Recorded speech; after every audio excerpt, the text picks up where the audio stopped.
Hello hello সম্মানিত সারা বিশ্বের মুসলিম জাতির প্রতি রইল আসসালামু আলাইকুম ওয়া রাহমাতুল্লাহি ওয়া বারাকাতুহু। সারা বিশ্বের হিন্দু জাতির প্রতি রইল আদাব ও নমস্কার।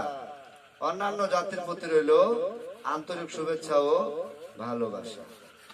যারা আমাদের এই চ্যানেলের ভিডিও আপলোড সর্বপ্রথম দেখছেন তাদেরকে বলছি চ্যানেলটি সাবস্ক্রাইব করুন, হাতে ডান পাশে বেল বাটনটি ক্লিক করে রাখুন, পুরো ভিডিওটা দেখুন, লাইক কমেন্ট শেয়ার করে আপনার মতামত জানিয়ে দিন।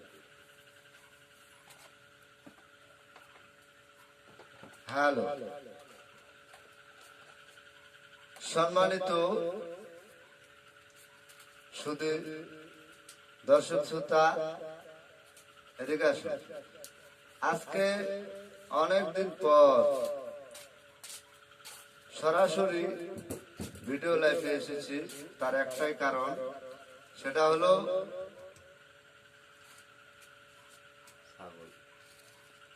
হলো আমরা অনলাইনে কেন আসি না, আমাদের মোবাইল নাম্বার কেন বন্ধ থাকে বা রিসিভ হয় না। তার একটাই কারণ, সেটা হলো যে অনলাইনে তদবির করার বা কবিরাজি করার কোনো ইচ্ছাই আমাদের নাই। কারণ অনলাইনে থেকে যারা ফোন দেয়, ফোন দিয়ে প্রথমে বলেন আমি অমুক জায়গায় তদবির নিয়েছিলাম, ঠকেছি, অমুকের কাছ থেকে তদবির নিয়েছিলাম, ঠকেছি, প্রতারণার শিকার হয়েছে। সেজন্যই আমি বলতেছি যে আমরা এই একটা কারণে অনলাইন থেকে এখন আর কাস্টমার ধরার ইচ্ছা জাগে না, ইচ্ছা নাই। তবে আমরা কি কবিরাজি বাদ দিয়েছি? না, কবিরাজি অবশ্যই করি। এতদিন থেকে কবিরাজি করে যতটুকু সুনাম অর্জন করেছি বা পরিচিতি লাভ করেছি, তাতে যে ব্যক্তি বা যে লোক সরাসরি আমাদের নিজে বাড়িতে এসে কাজ করায় বা তদবির নেয়, তাদের কাজগুলি করে থাকি। আর এতটুকুই বলতে চাই যে এতদিন থেকে কবিরাজি করে যতটুকু সুনাম অর্জন করেছি, তাতে যতটুকু পরিচিতি লাভ করেছি, যতগুলো লোক আমাদের বাসায় এসে তদবির নিয়ে যাচ্ছেন, তাতে শুকর আলহামদুলিল্লাহ।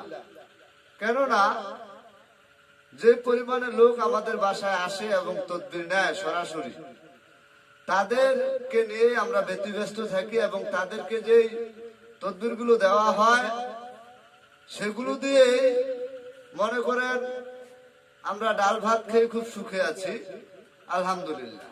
তাই আর অনলাইনে আসার ইচ্ছা জাগে না। তবে আজকে অনেকদিন পরে অনলাইনে এসেছি দুইটা কারণে। সেটা হলো অনেকে ফোন করে বা বাসায় এসে জানাচ্ছেন যে আমরা একটা চ্যানেল পেয়েছি, চ্যানেলের নাম অমুক, এবং সেখানে আপনার বা আপনার স্ত্রীর ভিডিও পাওয়া যাচ্ছে, কিন্তু মোবাইল নাম্বার আলাদা, ঠিকানা আলাদা, এই ধরনের কথা বলতেছেন। এটা হলো একটা সমস্যা। আরো একটা সমস্যা রয়েছে, আগে একটা বলে শেষ করি, তারপরে আরেকটা বলতেছি। আমাদের ভিডিওগুলোকে ডাউনলোড করে এডিট করে অনেক ইউটিউবার বা অনেক কবিরাজরা তাদের চ্যানেলে ব্যবহার করছেন।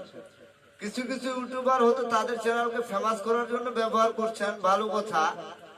কিন্তু কিছু কিছু কবিরাজ বা তান্ত্রিক বা মহাসাধকরা আমাদের ভিডিওগুলোকে কেন ব্যবহার করছে জানেন? তাদের এতটুকু ক্ষমতা বা সততা বা আদর্শ নেই যে তারা সরাসরি ভিডিও লাইভে এসে ভিডিও তৈরি করে ভিডিও পোস্ট করে। তারা কি করছেন? আমাদের মতো দুই একজন কবিরাজ রয়েছেন যারা সততার সাথে, আদর্শের সাথে কবিরাজি করে যাচ্ছেন। তারাই শুধু সরাসরি ভিডিও লাইভে আসতে পারেন এবং সঠিক ঠিকানা, সঠিক মোবাইল নাম্বার ব্যবহার করতে পারেন।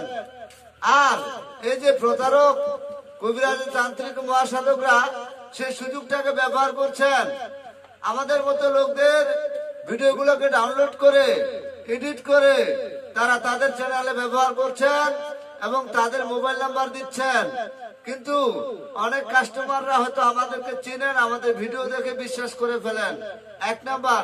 2 নাম্বার, অনেকে চিনেন আমাদেরকে, ঠিক আছে, কিন্তু আমরা যেভাবে কথাবার্তা বলে থাকি সেই কথার উপর ডিফেন্স করে বিশ্বাস করে তারা সেই প্রতারকের কাছে তদবির নেওয়ার জন্য ছুটে যায় না, পাগল হয়ে যায়। সে মোবাইলে কথা বলে তারা তাদের সাথে আলাপ আলোচনা করে লেনদেন করতেছেন, কিন্তু এটা একেবারেই ঠিক না। আপনি যদি কবিরাজ হয়ে থাকেন, তান্ত্রিক হয়ে থাকেন, মহাসাধক হয়ে থাকেন, তাহলে আপনি নিজের ভিডিও নিজে তৈরি করুন, আপনার চ্যানেলে ব্যবহার করুন। কেন আপনি আমার স্ত্রীর ভিডিও গুলাকে ডাউনলোড করে এডিট করে আপনার চ্যানেলে ব্যবহার করছেন? এটা আইনগত ভাবে 100% দণ্ডনীয় অপরাধ। আর দ্বিতীয় কথা হলো, আমি দর্শক শ্রোতাদের উদ্দেশ্যে কিছু বলতে যাচ্ছি যে আপনারা যারা কোনো